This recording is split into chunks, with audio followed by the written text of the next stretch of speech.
You know, that is my little dog Amy, 11-year-old Yorkie, who's the cutest dog in England as far as I'm concerned. She's loving it out on the beach here. Yeah, so we're at Dover. It's on the western side of Dover, and this is called Shakespeare Beach.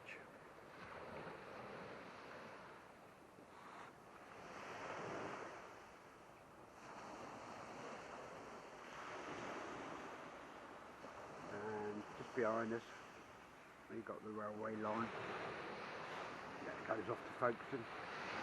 There's the new bridge over there. Anyway, short story, happened about 4 years ago.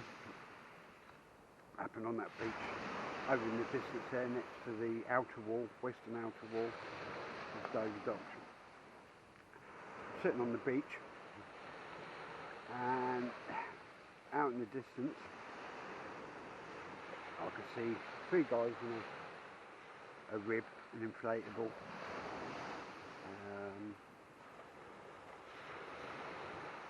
Coming into shore. Anyway, there were 3 guys in it, and they all looked quite frantic on board. They all looked like they was all very busy,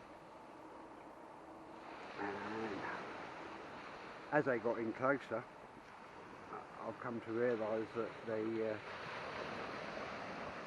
only had 1 oar, and so they weren't making a great deal of progress with this 1 oar. But as they got even closer, I realised that this 1 oar wasn't fully there. It had broken, and they had half an oar. So that's why they wasn't making much progress. It was on a summer's day, reasonably warm. Swell was a bit more than what it is today, but it was a beautiful day. You know, these guys, it took quite a while to eventually come into sight, and so I could probably understand what was going on. And I realised that these guys had looked a bit of a mess. You could see they'd been out in this boat for maybe, you know, quite a while. And then I started to realise that they were illegal immigrants paddling in. As they got closer, I then realised that it was quite frantic on board.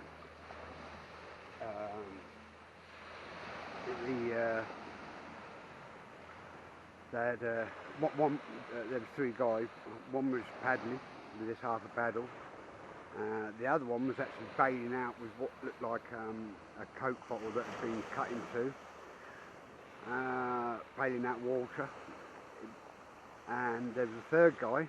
He was also busy. He had one of those, like a small hand pump, and was furiously pumping away on it, because it also obviously had an air leak. So these characters had come all the way from out there. I can just see it with very vaguely. I can see France, but that's 21 miles away. As you can see, there's ships out there at the moment. Some of these ships are like some of the biggest in the world. I think they're Chinese import ships, but freight ships, you know. But it is dead busy out there. I mean, I've been out on speedboats, and it's surprising some days how many big, large ships are out there, and also fishing ships. You can see 3 fishing boats there. They're local boats. Oh, there's another one over there.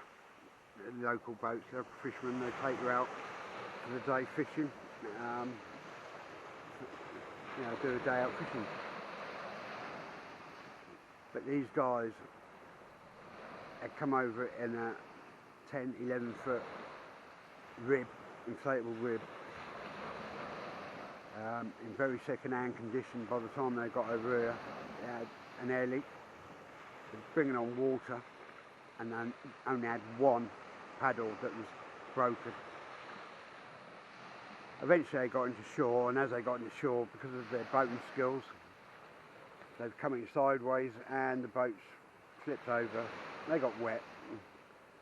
They managed to drag themselves out and grab their bags, and they've just run past me. Left the boat.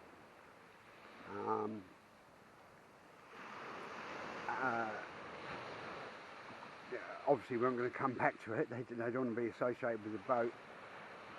And they've disappeared into Dover somewhere.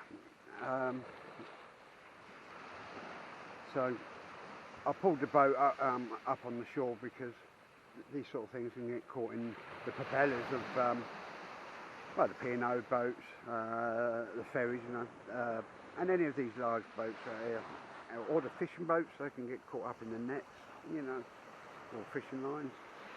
It's not something you really want floating around. So I pulled it up, come for a walk, come along here.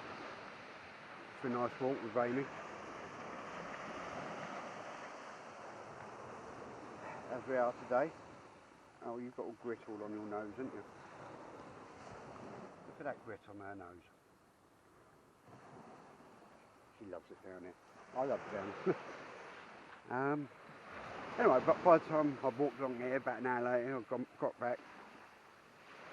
The inflatable had all the air had gone out of it. It was laying flat. The water drained out of it. I thought, well, I'm not coming back for it, so I decided to roll it up, put it in my car, take it to the police station, like a good citizen, which I promptly did. When I got there, the police weren't interested. They basically said, well, shrugged their shoulders. I can't remember what they said, but they weren't interested. So they said, just take up the tip, or, you know, keep it. So, seeing a few quid, I thought, well, I'll take it home and I'll fix it. Which I promptly did. Fix the water leak and the air leak. Took it out for a spin in Dover docks, and it was perfectly fine for mucking about on the river, sort of thing, you know, on the seaside. After I fixed it, I sold it for 50 quid, and to a local family, and I believe they've got a small seagull, and they go take it on holidays, pop around rivers, streams, you know, wherever. Take it out on sea, but obviously not 21 miles with half a paddle. So, yeah. Now this happens quite often in the Dover, Folkestone, Deal area. Quite often find these little inflatables abandoned. There was one over the Warren this year that had a small motor on it, and that had been abandoned, but unfortunately the motor was in too bad a condition to drag all the way up to my car and fix. But it's a shame, because I could have sold it. Anyways, I think we'll call this story 3 Unwise Men. These dudes have just done 21 miles across the most busiest lane in the world, one of the busiest sea lanes in the world, with massive ships, in a craft that was sinking, taking on water, had an air leak, and now had hardly any way of propelling the vehicle. They didn't have no water or food. I expect they drunk that, and they didn't have no flares, of no life jackets. I doubt if these dudes could actually swim at a great distance. I know I certainly couldn't swim at any great distance in the sea, but I wouldn't put myself in that position. But yeah, this is a thing. It does happen. I walk along Deal, Folkestone, Hyde, Dover, all the beaches along there, and periodically I do find these small inflatables. You do wonder whether they've actually made it, or that's the boat that's just been washed ashore and that they're out there floating about. Didn't quite make it. You never know. Obviously none of it is documented. They don't want it to be documented, so I wonder how many people die out on this small channel for a better life. So what we call this is 3 unwise men. What are you looking at rock for, silly ass? I bet you're trying to jaggle. Anyway, goodbye from Amy and goodbye from me. I hope you enjoyed the story.